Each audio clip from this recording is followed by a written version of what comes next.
Christmas shopping.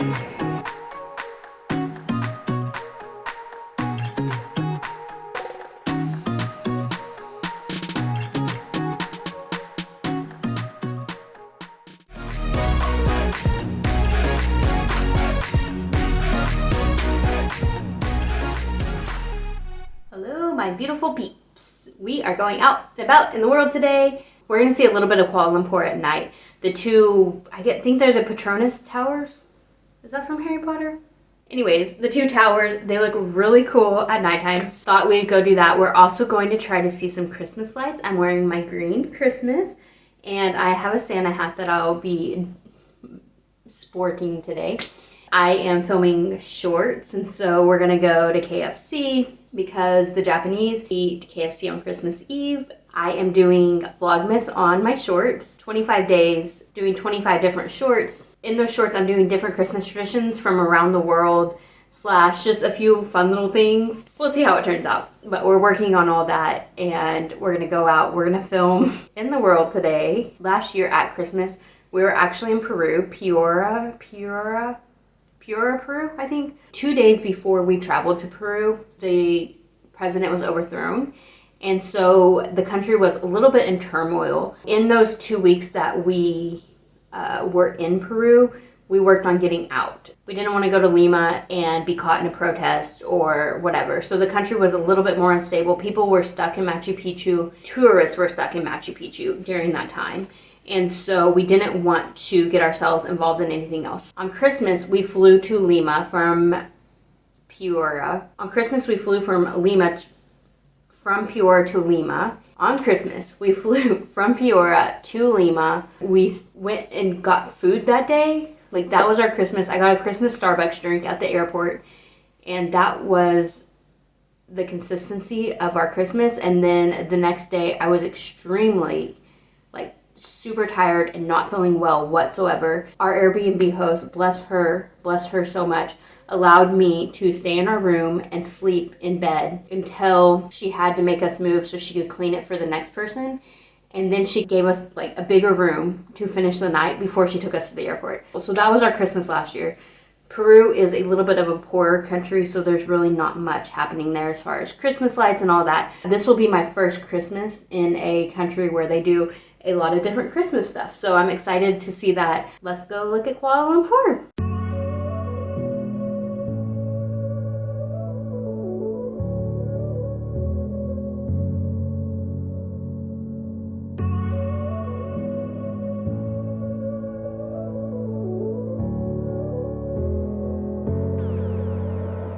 So one thing we found really unique was whenever we went down to Chinatown to catch a bus to the mall, there was all these traditional Chinese items that were intermingled with Christmas stuff. And so I think that is the fun of being in another country for Christmas. The other countries have their traditions and culture intermingled with Christmas, whereas Christmas, I don't know actually where Christmas began, but Christmas in the US definitely has a certain culture.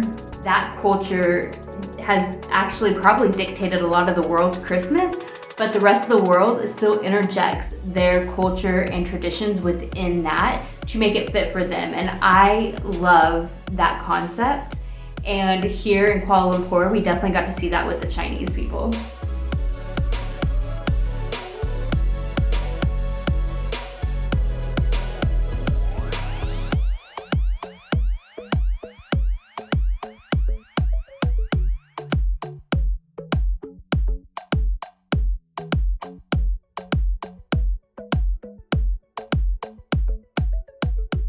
You guys, then we hit the point where the fancy of all fancy stores come around and the magnificent decorations that they had there.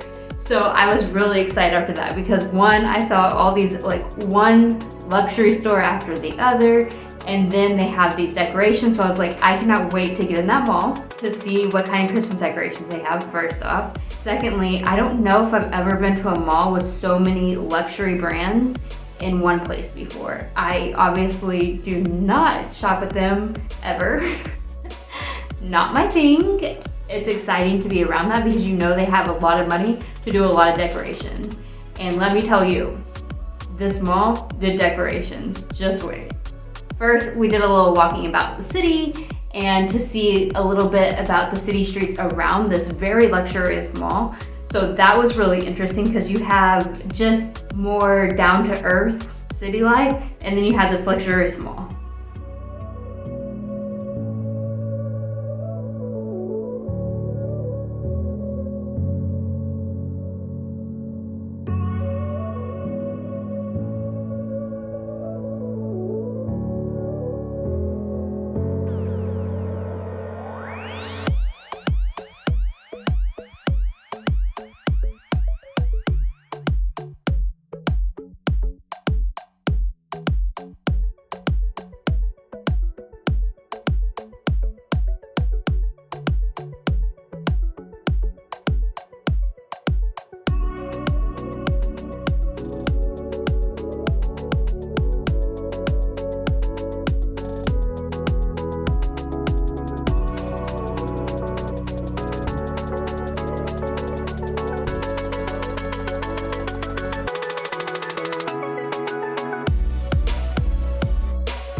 Then we hit building after building of graffiti artwork, which provided such joy in the midst of these older, more drab buildings.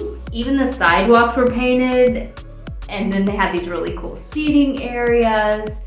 It was definitely a must if you ever come to Kuala Lumpur to come and see this graffiti, because you just look down a row of buildings and it's artwork after artwork. It was very neat, fun, colorful, and I wish we had more projects like that everywhere.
I would assume because it's a Muslim country, there's a lot of Middle Eastern food, and we even found shisha, which is a water pipe for vaporizing tobacco. We came across this a lot in the Middle East, of course, and I was really actually shocked to find it here. They also have like tons of baklavas, and just all these really cool Middle Eastern desserts and everything.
Oh gosh. Oh my gosh. Escalators terrify me so much. I cannot stand getting on them.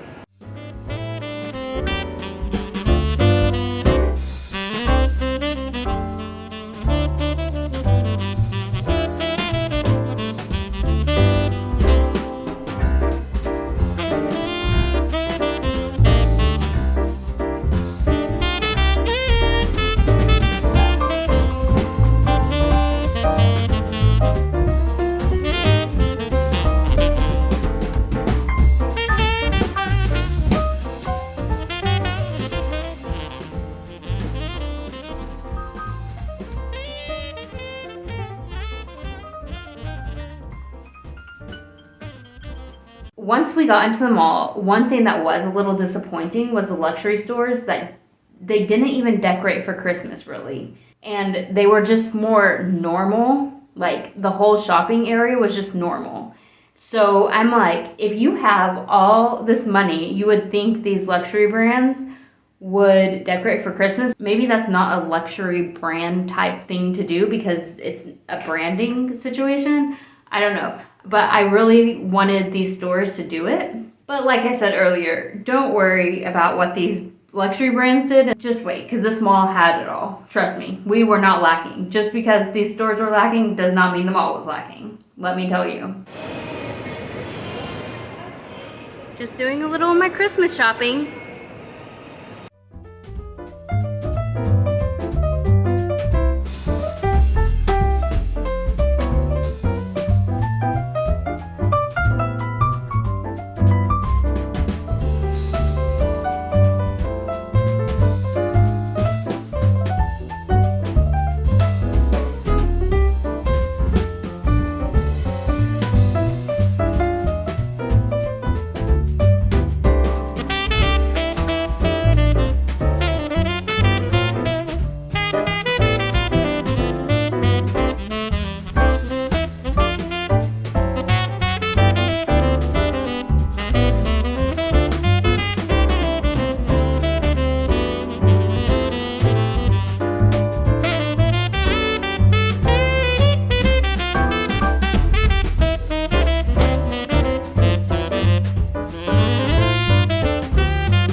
we came to KFC to get fried chicken for Christmas Eve because that is the tradition in Japan. We got Nasi Lemak, which is actually probably the most Malaysian dish of Malaysian dishes.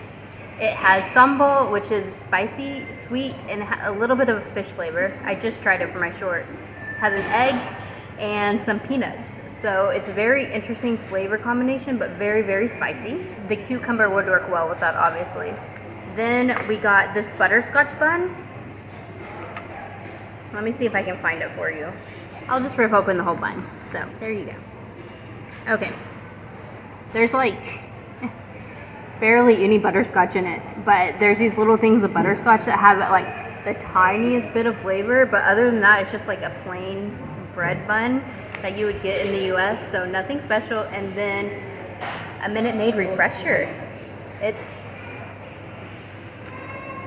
not very sweet and very watery, and no ice because you don't get ice. Having a quick dinner for now. The Christmas was so amazing, guys. Like, it's probably the biggest Christmas scene I've ever seen in my entire life. Like, I want to go back out and see it. They were going to start playing live music. Oh, so, gosh. People in big cities, I'm jealous of you because y'all have all the best things. One thing I wanted to mention, if you saw my Burger King vlog in Tigre outside of Buenos Aires, Argentina, everything was completely in Spanish in that Burger King. And I was like, oh, that's so cool, everything's in Spanish. But one thing I find so interesting here in this KFC is that almost everything is in English. Like, can you even order the menu? You can order the menu in Malay. But I didn't really see that option, but I just probably missed it. This isn't in English anymore.